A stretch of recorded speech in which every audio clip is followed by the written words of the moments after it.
How about that catch? Number 81 down the field, very little separation. How good was Anquan Boldin actually? The essence of toughness, dominance, and an OG swagger. That is Anquan Boldin. He was a defining wide receiver of the 2000s, being a part of one of the best wide receiver duos of the era alongside Larry Fitzgerald before becoming the top target for the Baltimore Ravens and San Francisco 49ers. But what if I told you that he started his football career as one of the best quarterbacks in the state of Florida? This is the story of Anquan Boldin, from his high school days to his retirement in the NFL.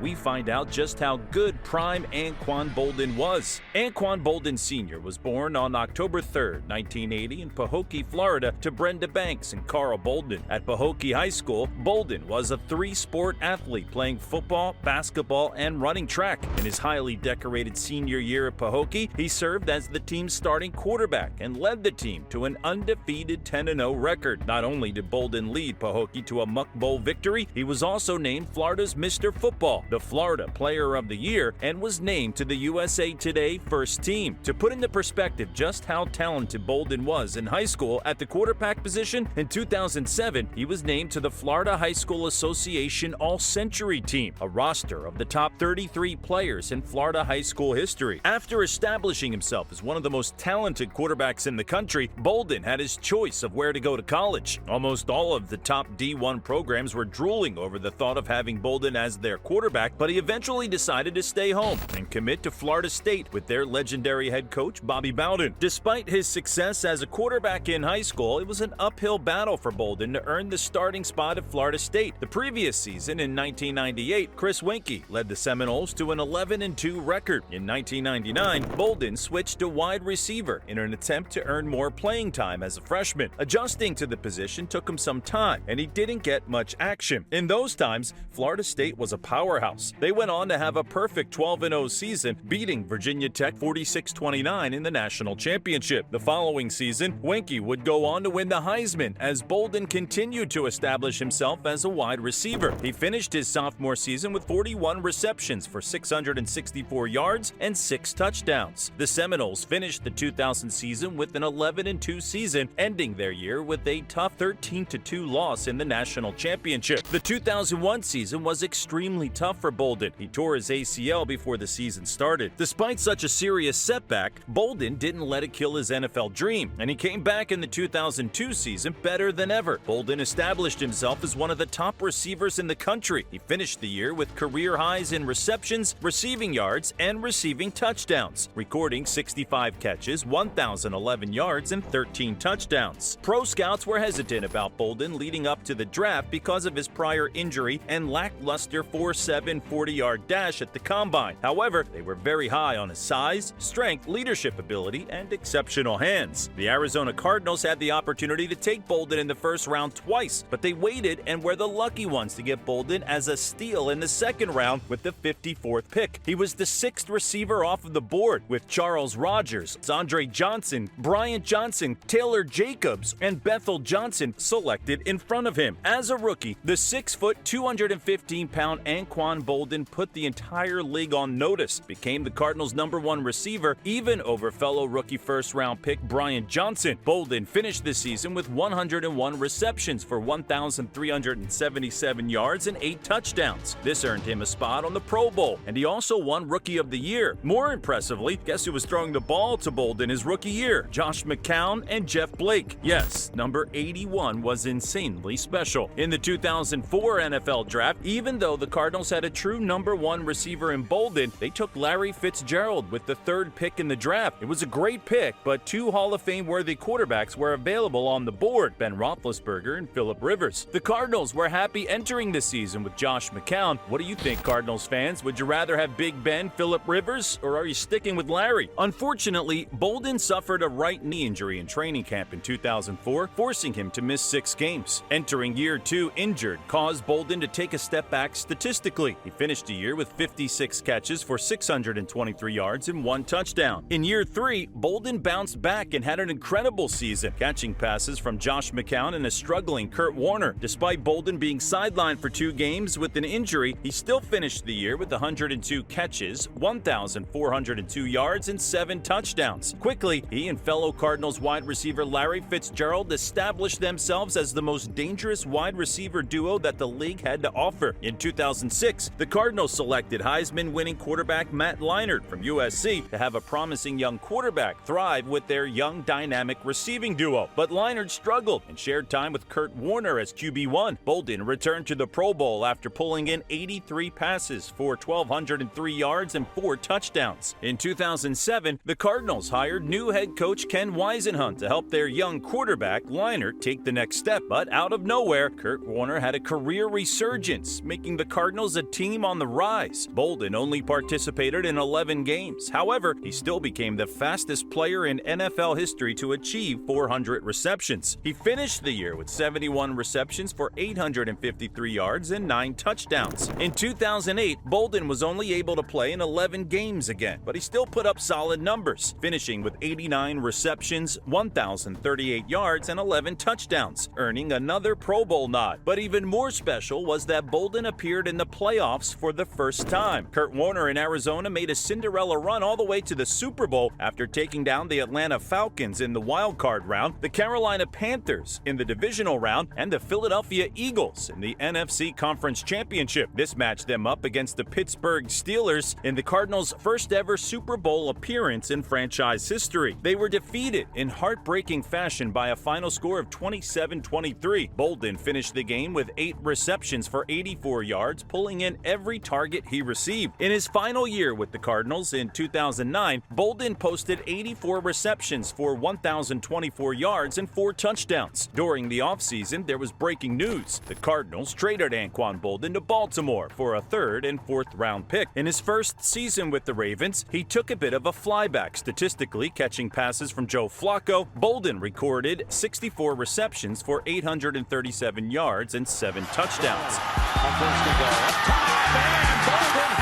However, the Ravens had a very solid year, posting a 12-4 record and making the playoffs. They demolished the Kansas City Chiefs in the wild card round, but were defeated by the Pittsburgh Steelers in the divisional round. Boldin was only able to play in 14 games in the 2011 season. As a result of this, he finished the year with only 57 receptions, 887 yards, and 3 touchdowns. Once again, the Ravens were defeated in the divisional round, this time by the New England Patriots. In 2012, in what went on to be his final season in Baltimore, Boldin ended his time with the team on a high note. He had arguably his best season with the Ravens statistically, posting 65 receptions for 921 yards and 4 touchdowns. Further, Baltimore finally found their stride in the postseason. They took down the Indianapolis Colts in the wild card round, beat the Denver Broncos in overtime in the divisional round, and beat the New England Patriots in the AFC Conference Championship. The Ravens faced the very talented Jim Harbaugh-led 49ers team in Super Bowl 47. This was an extremely physical, hard-fought game that came down to the final seconds, but Boldin and the Ravens came out on top by a final score of 34-31. Boldin impacted the game big, finishing with 6 receptions for 104 yards and a touchdown. However, even after playing a big role in the Ravens winning the Super Bowl, in the offseason, the Ravens strangely traded Boldin to the 49ers for a 6th-round pick. The Harbaugh brothers do things differently. Well, Boldin fit incredibly well in the 49ers offense. In Boldin's Niners debut, they played against the Packers in the season opener. Boldin racked up 208 yards and a touchdown on 13 receptions, helping the Niners defeat the Packers 34-28. He finished the year with 85 receptions for 1,179 yards and 7 touchdowns. Boldin played 2 more years in San Francisco, totaling 152 receptions, 1,851 yards, and 9 touchdowns. However, the team greatly struggled as Colin Kaepernick and the roster began to crumble, and Jim Harbaugh was fired after the 2014 season for Jim Tomsula. In what went on to be his final NFL season in 2016, Boldin signed with the Lions. He chose number 80 instead of his usual 81, giving respect to Calvin Johnson, who retired soon before Boldin arrived in Detroit. Despite being 36 years old, he played in all 16 games and ended the regular season with a very solid 67 receptions for 584 yards and 8 touchdowns. He played a large role in Detroit's offense, making the playoffs, catching passes from Matthew Stafford. In the wildcard round, the Lions took on the Seahawks in what was the final game of Boldin's career. He finished the game with 2 receptions for 24 yards, and the Lions fell by a final score of 26-6. This was far from the ending that he deserved. However, Boldin's greatness and longevity cannot be denied. Does Anquan Boldin deserve to be in the Hall of Fame? We sure think so. In your opinion, how does Anquan Boldin rank among the best receivers of all time? How good was Anquan Boldin actually? Boldin was one of the top talents at the wide receiver position through the 2000s. He finished his time in the league after 14 years, racking up 1,076 receptions, 13,779 yards, and 82 touchdowns. He was named to the Pro Bowl 3 times, won a Lombardi Trophy with the Ravens, and was the 2003 Offensive Rookie of the Year. He ranked 9th all-time in career receptions, 14th in receiving yards, 29th in receiving touchdowns, 36th in yards from scrimmage, and 112th in games started before leaving the game for good. Few players in NFL history have had the longevity at the receiver position that Boldin displayed throughout his career. Thank you for watching the Halftime Show. See you in the next one.